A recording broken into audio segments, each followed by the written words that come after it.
Greetings, much love and light to all of you all. Welcome to today's live. I don't know if I'm live yet until I see you guys. Today the connection has changed, so I'm just probably not seeing it.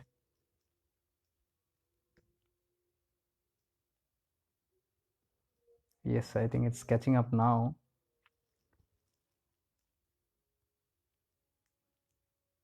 Yes, I can see you guys. So, greetings to all of you. तहे दिल से प्रणाम आप सबको. So today is a Sunday. I thought I'll just come in and pitch in here. I had something else to speak today, but I couldn't come in the afternoon. I was with something else and I thought I'll just finish it up right now. It's a little bit I want to talk about the mystics and a little bit about the current situations of energies and what's happening in our lives. And I'm very sure you are facing the same because we are all again connected. We are all one. Nothing different amongst us. The stories are different, but the happenings are almost the same. Namah Shivaya, Madhu ji, Mala ji, Kanupriya ji, Rajesh ji, Mona Sherawat. Nice to see you. Oh, Mona, it's you're awake there yet? Canada? Yeah, Priya Shivanand ji. Nice to see you all. Today is just a casual session. I do not have any particular subject in mind, but in the morning I was talking about the mystical mystics. That's about the Avduts and Siddhas again. You know, I've been talking a lot lately about the mystical mystics. Mystics are the people who are beyond our realm of understanding, who have gone beyond the human comprehensions. They are liberated beings, completely liberated from all their karmic imprints. The great mystical beings, and why we call them mystics is because they are very mysterious. Mysterious because they do not fall into the norms of how we live, how we think. They are completely different. If you see my post yesterday also I made about Avdut Gita, it's very clearly mentioned about the dark, about the men who are lunatic or mad. They are termed as mad people or lunatic people. They are sometimes in their senses, sometimes they are not, sometimes in clothes, sometimes naked. These are all the attributes of how people are liberated. Radhe Krishna ji, pranam. Kerina ji, welcome. Today I'm a little bit relaxed and so we do not have those formal sessions. I'm just talking about the mystics. And for that reason, I've opened up a new page, The Mystical Mystics. And I already have a website blog on mysticalmystics.blogspot.com where we are writing completely about the mystics. This is one area now I'm focusing on since almost a month now. The mystical mystics are not just saints or monks or yogis. That we have plenty of information. Mystical mystics are somebody who is on the state of the avdhutas and beyond, the liberated ones. And that is why they are termed mostly as lunatics and mad people, crazy people, because their language cannot be understood. Bhagwan Nityananda is one of them, a crazy man, completely lunatic. You can see not even interest for any clothes or name or form or food or all these things which human beings are dependent on, these people are not dependent on. So they appear completely crazy to us. Like today I made a post about Allam Prabhu. Allam Mahaprabhu was a great mystic. So he was in the era when the saint Akka Mahadevi was there and Baswaraj ji was there, from where the Lingayata came into form. Lingayat is a community again. So the Lingayats. So Akka Mahadevi also is a lady saint, is a female saint. Yesterday I had made a post about Mahalaleshwari. Kamahadevi is known to be the reincarnation of Mahalaleshwari. I have often spoken about Mahalaleshwari, whom I'm very close to, and I have shared my profound experiences with her, very mystical experiences with her grace. And even the page that I am running, Shifting into Awareness, is completely the grace of Mahalaleshwari, who was a Kashmiri saint, Sufi saint. So you can see there is no, what do you call, boundaries. There is nothing called, or even time zone, because they were there centuries ago in the physical form, but that doesn't mean they have gone anywhere. So even today, if we want, we can feel their presence, we can get connected to them. It's about our longing, our intentions, our bhav. And also, yes, past life imprints also makes a much difference, which is why you have interest in all such things. Only if you have interest, I'm telling you, if you have very strong imprints in your DNA, is only when you can even come across and have interest towards saints and liberated beings. Otherwise, it's very difficult. You cannot. So it's a blessing in disguise in that way. So it's a carry forward of that life. So that's how we come across all this. And I believe very strongly what I'm doing right now is a carry forward of my past life. And a lot of inputs have come from there, because most of the things I do not know, some certain things just spring up. And right now also we are involved in heavy work. So I want to now bring out all the teachings and all the mystical teachings of these great liberated beings, which are not acceptable in our society. I must mention, it's not, we might call ourselves religious or self spiritual or whatever, but I'm telling you, if I expose these teachings even to the most spiritual people, they will not like it. Are you getting it? So that's why I mentioned on this page that it's the raw, untold truth, uncensored truth, the ultimate truth, the supreme truth, which is spoken through these mystics. These mystics speak them because they are one with that divine. They don't have anything in their mind, because these are mindless people. The sharira, the mind body, is absent in these beings. The kosha, manomaya kosha, is absent in avdutas and beyond, people who are, they do not have mind. The mind has merged, it has completely gone off. That is why they do not think. They have no logic, they cannot plan, they cannot build up anything in their mind. The mind is basically for the desires. the, till the moment the desires are there, the mind will be there, the manushari will be there, because there is where you plan, you make an intention, you manifest, you create, and after creating that, you start enjoying it. To enjoy also, mind is needed. Man hi karta, man hi bhokta. Mind only creates, mind only suffers, or mind only experiences that. So the mind is the biggest tool of human being. Without the mind, you cannot do anything. Even if you want to eat something, you need a mind which will tell you what to eat, when to eat, how to eat. Anything in life you want to do, you have to have a mind. And the mind is a tool given by the divine to make this experience, because this experience, ये experience करने के लिए मनुष्य शरीर हमने लिया है.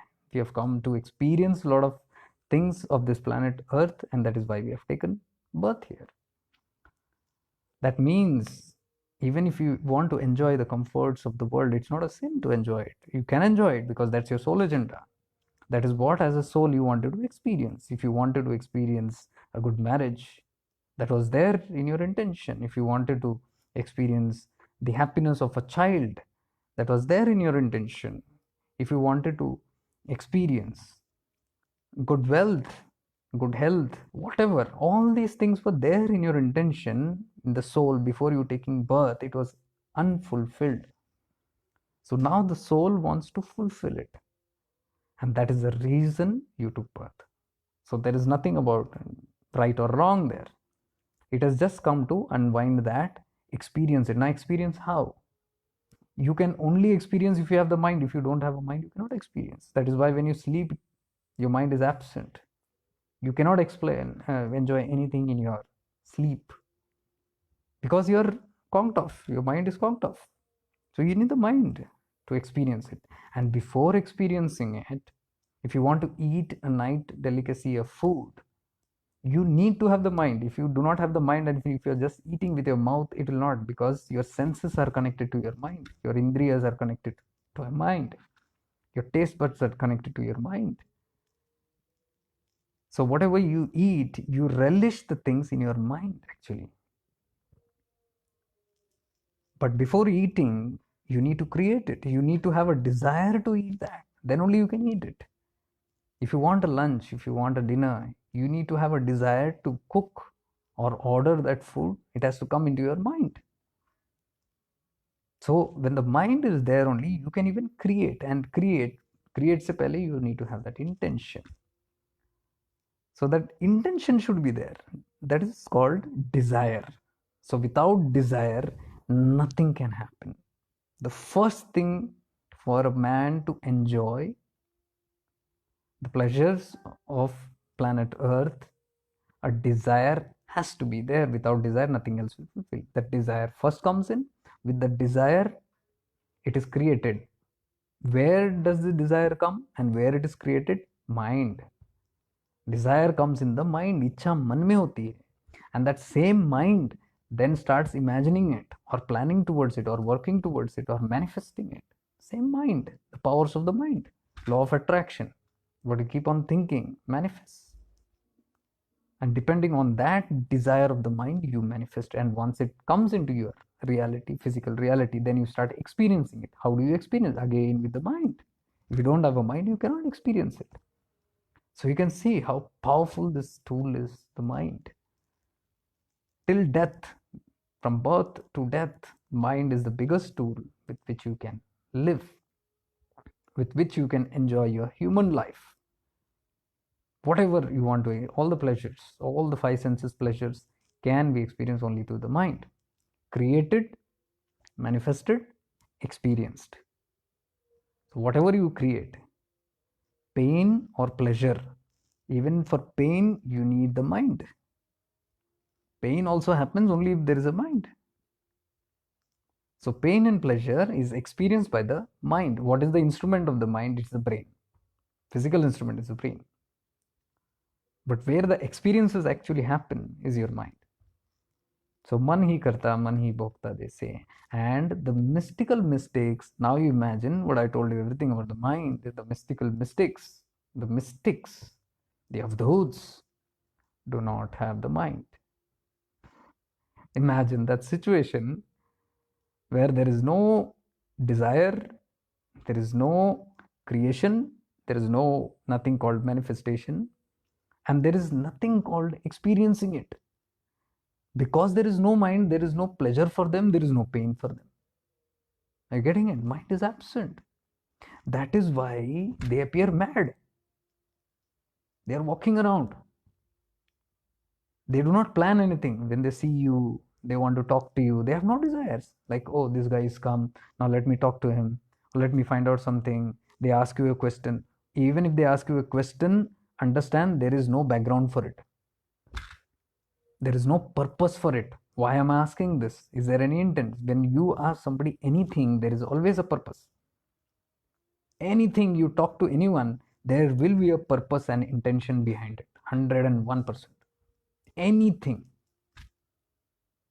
So when the mystical mystics talk, the mind is absent. They don't have the mind. So what is coming through them, it just blurts out of their mouth.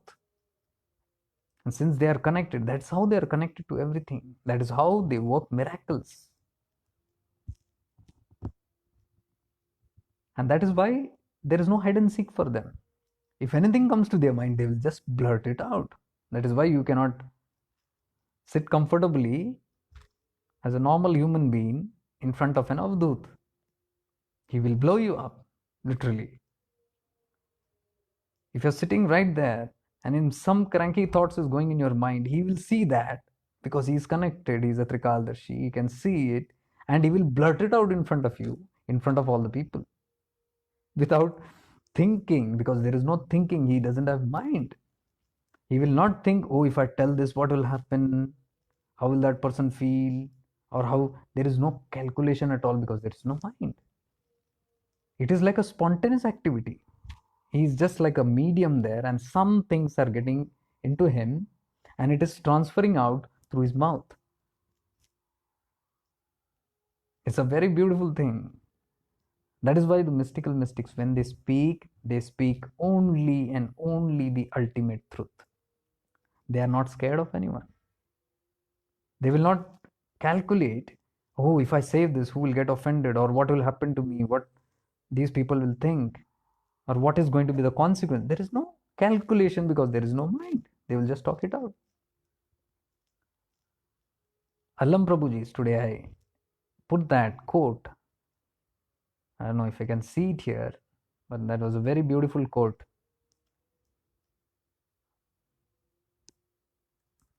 Let me just check out.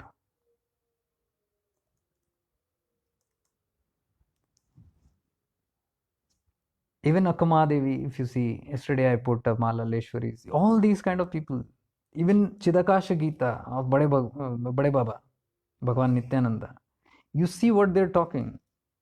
It doesn't make any sense. It has no head or tail, like how we have to all our languages and structures. You cannot relate to what they're exactly trying to say. But they will be talking the profound truths. Like Allam Prabhuji said, see here, yeah, I got it. I'll just read this. Very difficult to decipher. He says, I saw the fragrance fleeing when the bee came. What a wonder. I saw the intellect fleeing when my heart came. Means heart is bigger than the intellect, no logic. I saw the intellect fleeing, the logic flies away, it ran for its life when my heart became more prominent. I mean, if the emotion is of the heart, if you are a person of the heart and you're overwhelmed with that heartful feelings, then there is no logic there. So the logic flees. So he says, I saw the intellect fleeing when the heart came. And then he says, I saw the temple fleeing when God came. The temple itself fled when God came. See how deep and how profound it. Now there will be religious offense when you see this. But these profound truths can be directly spoken about by these guys only. Guys who have no mind. That is why I share so much about Bulle Shah, about Rumi. These are people who talk on face the truths. And you can't catch it, what they are trying to say. So, but the ultimate truth is that what happens is, in all our religion, in all our spirituality, everything that we do in the name of even spirituality and all that, it's a big polished stuff. It is not the real spirituality. Let me tell you, dear ones, real spirituality is beyond all this. But again, for the comfort of people, everything is manufactured and polished in a certain way and given it to them so that they don't take offense, because we do not want to offend people, because people will get offended. They will not buy what I am trying to say. So in order to please them, I powder coat something and present it. The presentation, everything is a presentation. The highest truth is presented with a little bit of manipulations and little bit of masala and little bit of nourishings and little bit of what do you call that, decorations done, so that they can take it. There is a little manipulation always while it is offered and even while it is taken, because we don't like to take things raw. How many of us would like to listen to somebody like Bade Baba who's talking in Chidakash Gita? That is why Chidakash Gita is not popular.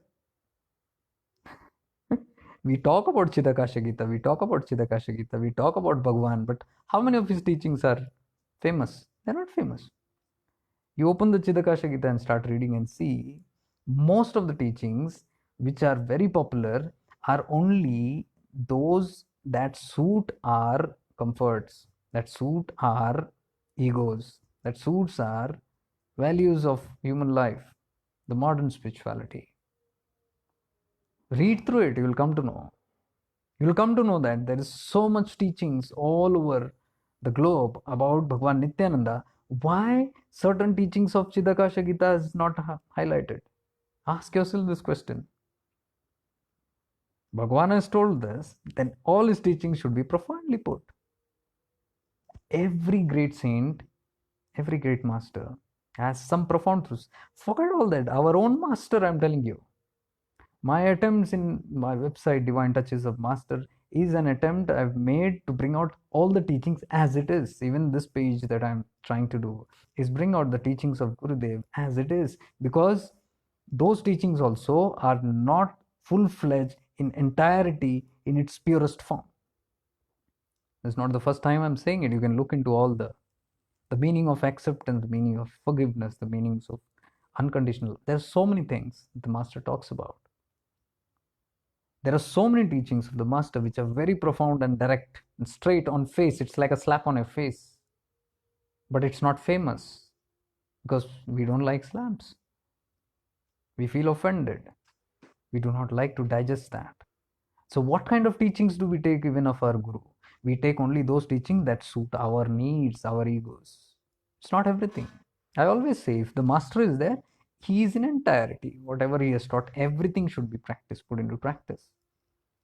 So Bhagwan's also, if you see, everything should be put into practice, but it is not. Why? It is because it's like an offense. You feel offense. You do not like it. Many are very, very bitter. Many are bitter. You talk about, you see the teachings of the Advaitic principles of our Gurudev itself, what he has told. See, I'll tell you so many things. His teachings on the manifestation is very powerful. People love, tum chahte kya ho? He is actually, Gurudev has become famous for tum chahte kya ho? But do you think he has only taught tum chahte kya ho? There are such many